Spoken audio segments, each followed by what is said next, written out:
Class 12 के students, आपका एक और धमाकेदार वीडियो में स्वागत है। और जो आपका 6 दिसंबर को अर्थशास्त्र का पेपर होने वाला है, तो फाइनली हम आपका अर्थशास्त्र का पेपर लेके आ चुके। एक तो लाइक और शेयर ठोक दीजिए, महाकाल का लाइक और शेयर ठोक दीजिए। पूरा साल मेहनत करता हूँ आपके लिए बेटा, ऐसा नहीं चलेगा, ऐसा नहीं चलेगा। यहाँ बहुत सारे स्टूडेंट्स की कमेंट आ रहे थे कि सर जो अर्थशास्त्र का पेपर है वो प्रोवाइड करा दें। तो स्टूडेंट्स, इस जो आपका अर्थशास्त्र का पेपर है, इस पेपर के संपूर्ण क्वेश्चन देखने वाले हैं और साथ ही सॉल्यूशन हम आपको देने वाले हैं। तो वीडियो के एंड तक बने रहें। और यदि आपने अभी तक वीडियो को लाइक नहीं किया तो लाइक कर दें और चैनल को सब्सक्राइब भी कर लीजिए। तो आप देख सकते हैं अर्धवार्षिक परीक्षा 2023-24 कक्षा 12वीं विषय अर्थशास्त्र। तो स्टूडेंट्स, ये आपका अर्थशास्त्र का पेपर रहेगा। तो पूरा पेपर देखेंगे और साथ ही संपूर्ण सॉल्यूशन हम आपको इसी वीडियो में देंगे। तो पहले तो चैनल को सब्सक्राइब कर लें और वीडियो को लाइक भी कर दें, क्योंकि जो आपके अर्ध वार्षिक परीक्षा की होने वाली सभी पेपर हैं वो आपको इसी चैनल पर मिलने वाले हैं। तो स्टूडेंट, जल्दी से वीडियो को लाइक कर दीजिए और साथ ही जो आपका अर्थशास्त्र का पेपर है वो हम देख लेते हैं। तो जो आपका अर्थशास्त्र का पेपर रहेगा, इसमें आपका पूर्णांक 80 नंबर को आपका ये पेपर रहेगा। और साथ ही आपका जो इस पेपर का समय है वो 3 घंटे आपको देखने को मिलेगा।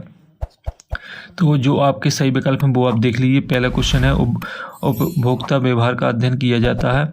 सूक्ष्म अर्थशास्त्र, आय विश्लेषण, समष्टि अर्थशास्त्र, उपयुक्त में से कोई नहीं। तो इसका जो आपका करेक्ट आंसर है वो हो जाएगा सूक्ष्म अर्थशास्त्र। तो स्टूडेंट्स, आपको सही विकल्प में 4 विकल्प देखने को मिलेंगे। इसमें आपको केवल एक आपको चुनना है जो सही रहे।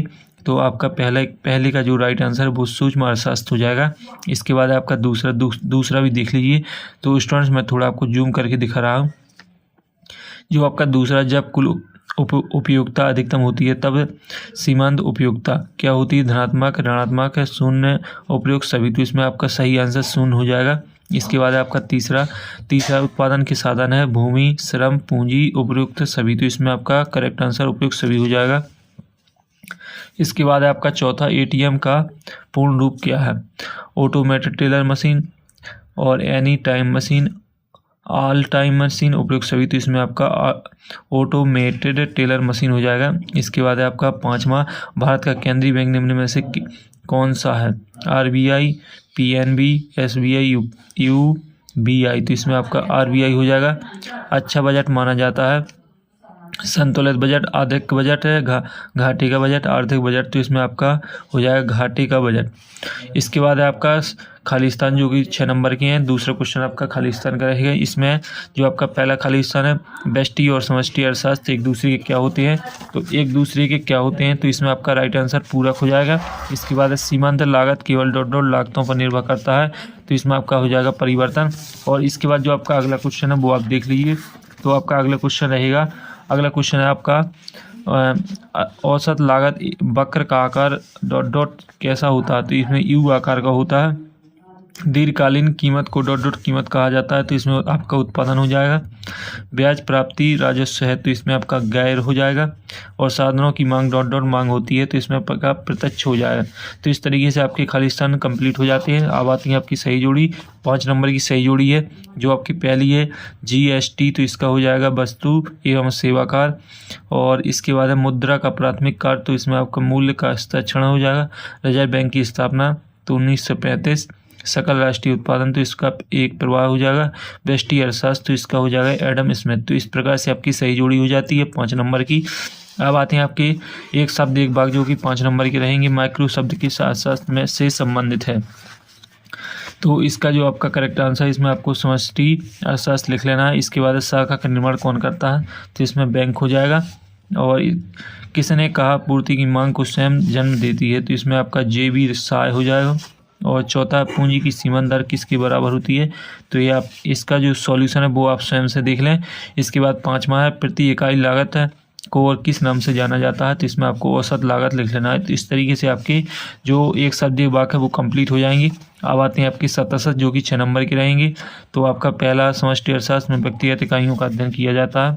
तो ये आपका असत्य है। और इसके बाद सीमांत उपयोगी ऋणात्मक भी हो सकती है। तो ये भी आपका असत्य रहेगा। सीमांत उत्पादन को टीपी द्वारा प्रदर्शित किया जाता है। ये आपका सही है। और चौथा, पूर्ति की कीमत लोच की 3 श्रेणी होती है। तो ये आपका असत्य रहेगा। और व्यक्तिगत इकाइयों का अध्ययन व्यष्टि अर्थशास्त्र में किया जाता है। तो ये आपका असत्य रहेगा। और साथ ही स्टूडेंट्स आपका जो 5वां है व्यक्तिगत इकाइयों का अध्ययन व्यष्टि अर्थशास्त्र में किया जाता है, तो ये आपका सही है। 5वां और 6वां जो आपका है वो सही रहेगा और आपका दूसरा भी सही है और सभी आपके असत्य रहेंगे।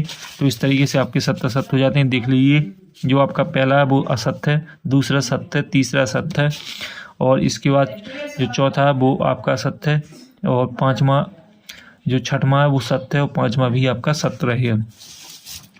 अब आते हैं स्टूडेंट्स आपके 2 नंबर क्वेश्चन। देख लीजिए, पूंजीवादी अर्थशास्त्र अर्थव्यवस्था क्या तात्पर्य है, कुल परिवर्तनशील लागत से क्या तात्पर्य है। तो स्टूडेंट इनका सॉल्यूशन आपको अगली वीडियो में मिलेगा।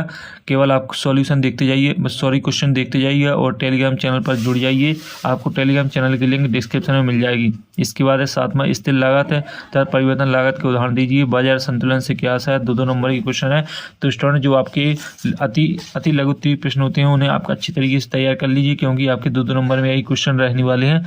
राष्ट्रीय आय गणना की विधि समझाइए। वास्तविक आय का क्या अर्थ है और वस्तु निर्माण का आशय। व्यापारी के बैंकों के कार्य बताइए। पूर्ण रोजगार को परिभाषित कीजिए। अनैच्छिक बेरोजगारी किसे कहते हैं। और 11वां है आपका समाजवादी अर्थव्यवस्था की विशेषताएं लिखिए। और इसका अथवा व्यष्टि अर्थशास्त्र और समष्टि अर्थशास्त्र में अंतर। तो स्टूडेंट्स आपके सभी 2 नंबर के अभी क्वेश्चन है। सीमांत उत्पादन क्या है, सीमांत लागत और औसत लागत में अंतर। तो इनके जो सॉल्यूशन है वो आपको सीमित शब्दों में ही लिखना है, क्योंकि 2 नंबर का ये क्वेश्चन रहेंगे आपके। और इसके बाद 13वां से 3 नंबर के क्वेश्चन लग जाएंगे। पूंजीवादी अर्थशास्त्र अर्थव्यवस्था की कोई 3 विशेषताएं, तो 3 नंबर क्वेश्चन रहेगा। और उपयोगिता की 3 विशेषताएं लिखी, तो अथवा में से आपको केवल एक ही कर देना है। इसके बाद है पूर्ति की लोच को प्रभावित करने वाले तत्व कौन से हैं। बाजार पूर्ति तालिका से क्या आशा है। केंद्रीय बैंक की कार्य लिखिए। व्यापारिक बैंकों के कार्य बताइए, 3 नंबर के हैं। और इसके बाद है सीमांत उपयोगिता से क्या आशा है। पूर्ति का नियम चित्र द्वारा समझाइए। तो स्टूडेंट्स आपके 3 नंबर के केवल 4 क्वेश्चन देखने को मिलेंगे आपको। और इसके बाद जो 17वां क्वेश्चन रहेगा वो आपका 4 नंबर का रहेगा। देख लीजिए, सीमांत उपयोगिता, कुल उपयोगिता और औसत उपयोगिता में संबंध बताइए। हास मान उपयोगिता निम्न को चित्र द्वारा समझाइए।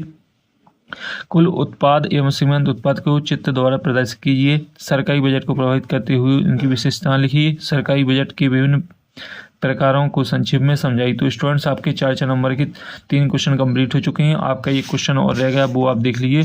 तो स्टूडेंट जो आपका अर्थशास्त्र का पेपर है वो कंप्लीट हो जाता है। आखिरी क्वेश्चन आप और देख सकते हैं।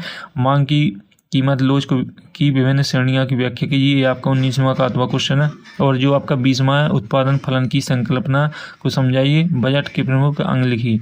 तो स्टूडेंट जो आपका अर्थशास्त्र का पेपर है वो कंप्लीट हो जाता है और सॉल्यूशन आपको अगले वीडियो में मिलेगा। जो क्वेश्चन आपके रह गए सॉल्यूशन वाले, तो आपके संपूर्ण सॉल्यूशन आपको अगली वीडियो में दे दिया जाएगा। और एक बार फिर से आप क्वेश्चन को रिपीट कर सकते हैं, देख सकते हैं, क्योंकि आपका 6 दिसंबर को जो अर्थशास्त्र का पेपर होने वाला है उसकी तैयारी अच्छी तरीके से कर लीजिए, ताकि जो आपका पेपर है वो अच्छा जा सके। और साथ ही स्टूडेंट्स जो अर्थशास्त्र का आपका पेपर है वो आपका 6 दिसंबर को होने वाला है, तो जल्दी से अच्छी तरीके से तैयारी कर लीजिए। और जो आपके और भी पेपर होने वाले हैं तो आपको इसी चैनल पर मिलने वाले हैं, तो चैनल को सब्सक्राइब और वीडियो को लाइक भी कर दीजिए। तो अगली वीडियो में स्टूडेंट्स फिर मिलते हैं, तब तक के लिए जय हिंद।